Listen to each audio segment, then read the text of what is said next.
Hello everyone, welcome back. This is the fourth video that I'm doing on the Second Civil War in America. The first two covered, mass food and energy shortages. Okay, that would lead to desperate situations.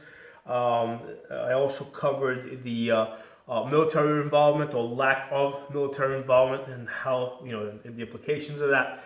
In this video, I'm going to be covering the role of the police in a second Civil War type of situation. Okay, and to understand what the role of the police would be or would not be, what we want to do is we want to have studied prior civil wars that happened in Europe, after World War II. Okay.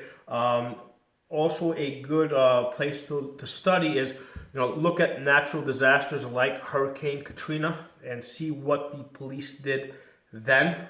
Which in that case, basically, they just pulled out. In most Civil War situations, we see that the police are generally not involved. Okay.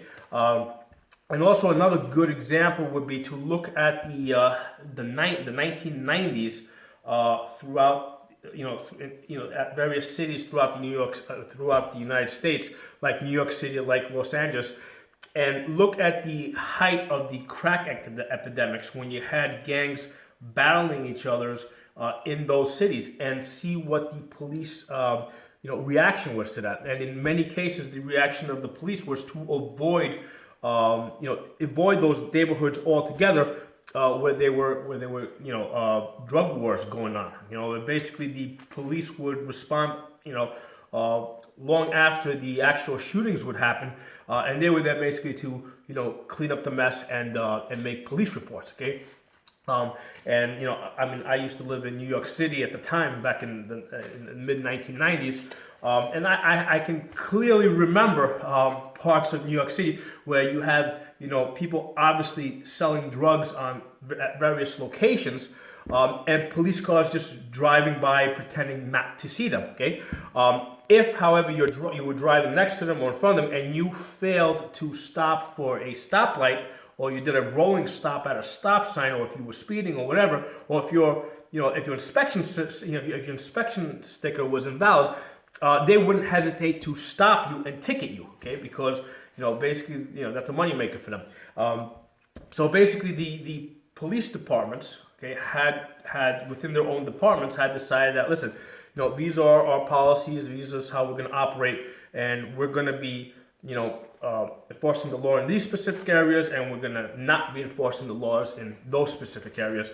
And that's how the drug wars basically, that's how the 90s kind of rolled, okay, in the inner cities. Okay, the police were avoiding the trouble, okay, because they really had nothing to gain out of it. So that's a good that's a good indicator of what would happen in a Civil War type of situation. Now, of course, the Civil War, right? A Civil War where you have highly armed factions fighting each other would be a lot more intense. They'd be a lot more violent, and police would have that much more incentive not to get involved. Okay, and the reason is obvious. Basically, as police will often tell you, they're only doing their job.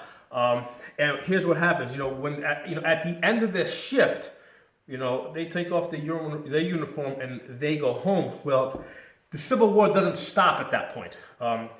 In fact, if they have become if either faction has decided that a particular police officer or group of police officers are contrary to their mission, okay, what happens is the Civil War follows them home. Okay. So that's why police, in different civil wars that have occurred throughout the world, generally don't get too involved, okay, because they know that civil wars don't end when their shift ends, okay, and police typically live in the area that they're policing, okay, or within an hour, okay, which is not that far, 2 hours the most. I mean, they're not traveling from one side of the country to the other side of the country. They're not like military that would live in barracks, okay? So, basically they go out, military, presumably they go out, they do their missions. At the end of the mission, they go back to their base, okay? And, they're living within the security of their base. The police don't live in police barracks with their families. They live in homes. And like I said, it's very easy for that war to follow them back home. So that's why, these are among the many reasons why police would choose not to get involved on either side in a civil war. Now, in the event that they do become involved, which is always a possibility, they're typically going to side with one faction or the other. Most likely, they're going to side with the faction that has control of the area that they're policing. Okay, and specifically if they have complete control. Like, for example, when the Germans, when the Nazis took control of various areas throughout Europe, and they had complete control, we see that the local police basically, were working with the Nazis, okay? So that's a typical, police reaction. And the thing to understand with the police is that they're basically, it's a job for them. They're working for a paycheck, right? And in a civil war type of situation, first of all, if you're not alive, the paycheck doesn't mean nothing, okay?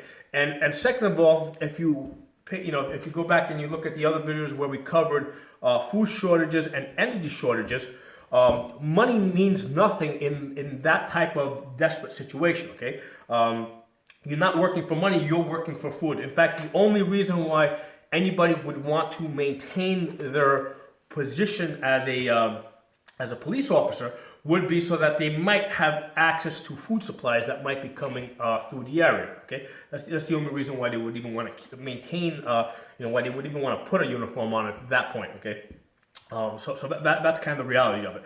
I mean, the other reason is if they actually, are siding with one faction or the other. As we saw, for example, in Germany during the as the Nazis were rising to power, where they actually used their police positions to aid some political cause. Now, in that case, they're stepping outside of the role of police officer. Okay, they're no longer working as police; they're now part of the faction. Okay, so we have to be clear about that.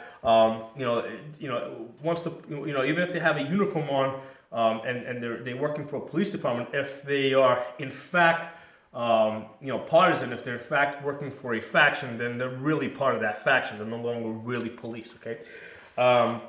So there's a couple things for you guys to think about.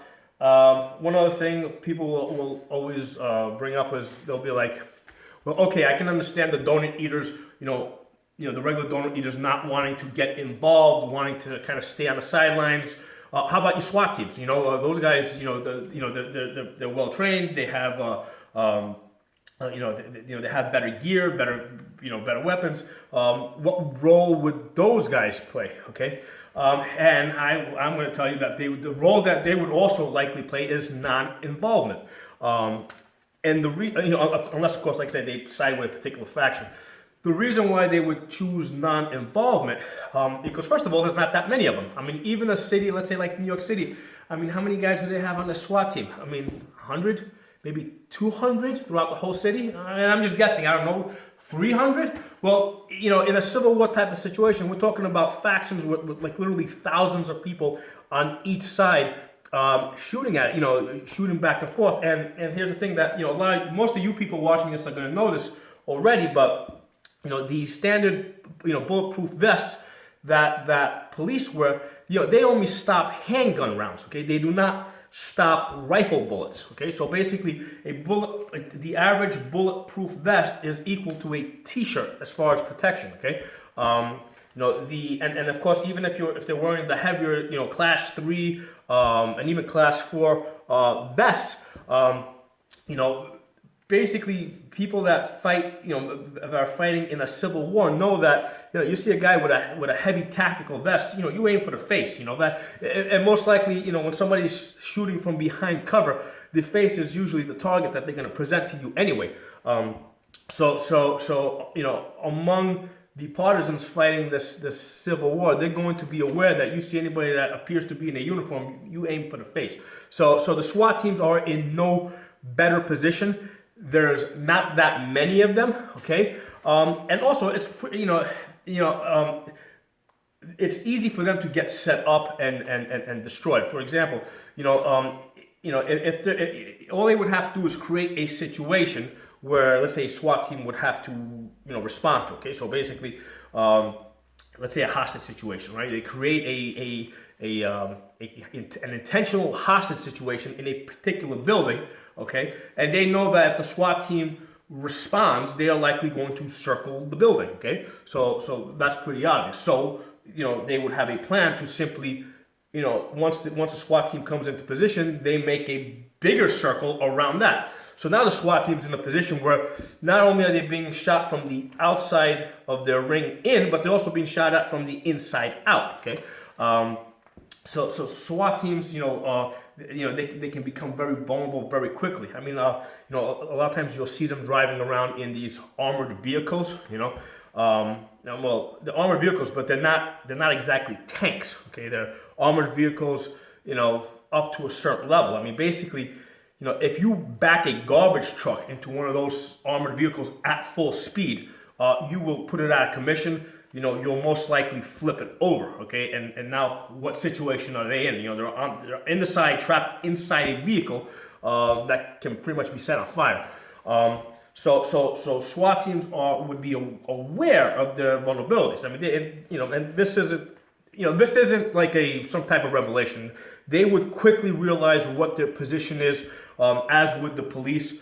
And anybody that has studied history kind of knows all this stuff. If you've studied prior civil wars and how the police participated in those wars, so it's fair to say that police involvement in an actual civil war would be close to zero. Okay, so basically the people are on their own. And if you look at the prior videos, in addition to having the partisans, the factions, raiding people, you're also going to have situations where people just robbing. They're starving, they're hungry, they're raiding other people's homes, trying to get food, trying to get supplies, and you can expect no help from the police. Okay, so you are on your own, because first of all, the police don't know if that is a faction, that's executing that, which they don't want to get involved with. So they don't really know what's going on. First of all, communication lines have broken down anyway, so even if they wanted to, they wouldn't be able to respond quickly enough. So like I said, police involvement in a civil war would be non-existent. Post some comments. Let me know what you guys think. I'll talk to you guys soon.